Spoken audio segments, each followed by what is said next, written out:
Hi there. Today we're going to delve into how to decide if the information we are being told is valid or if it is really misinformation. We are hardwired to believe so-called data and research that is presented by people who sound important or from organizations with official-sounding names. Yet people with advanced degrees can also make mistakes, and can sometimes even intentionally spread false information.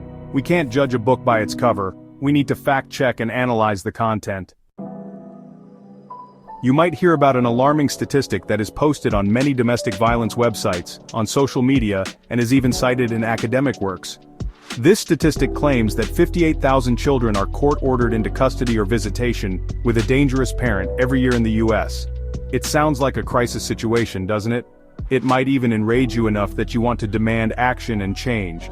It's mentioned in so many forums and cited in research papers, and it has even been cited in legislation. It must be true, right? And after all, the Leadership Council did the research behind this concerning data. Now, who is the Leadership Council? Well, its website says that the Leadership Council is a non-profit, independent scientific organization composed of respected scientists, clinicians, educators, legal scholars, and public policy analysts. It is committed to providing professionals and laypeople with the latest scientific information on issues that may affect the public's health and safety. It sure sounds official. But wait a second, did anyone do a fact check? Despite its official-sounding name, the Leadership Council is really an advocacy group that engages in a hostile science denial campaign against parental alienation science. Many of the Council's board members are hardcore deniers of parental alienation science, such as Joan Meyer, Richard Ducote, and Nancy Erickson. These are people who regularly publicize misinformation and disinformation about parental alienation. They even call parental alienation a pseudoscience. So we already have one red flag, but it doesn't stop there. In reality, no research was done to determine the figure 58,000. The Leadership Council's president, Joanna Silberg, released the figure of 58,000 in a press release in 2008. That's right, a press release that had zero scientific peer review. Silberg took some known data from Maryland that was not even related to court-ordered custody, and extrapolated this data to custody cases in the whole country to create this figure. It is a fabricated number.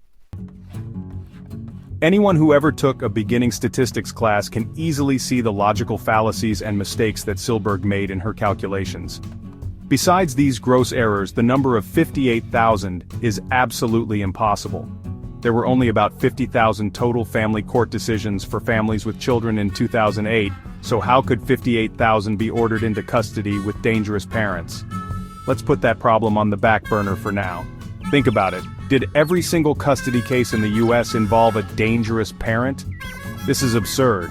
It is even more preposterous to assume that judges got it wrong in 100% of the cases where there were dangerous parents. It's pretty amazing that such a ridiculous statistic can be taken at face value by so many people. It's outright scary how trusting people can be, isn't it?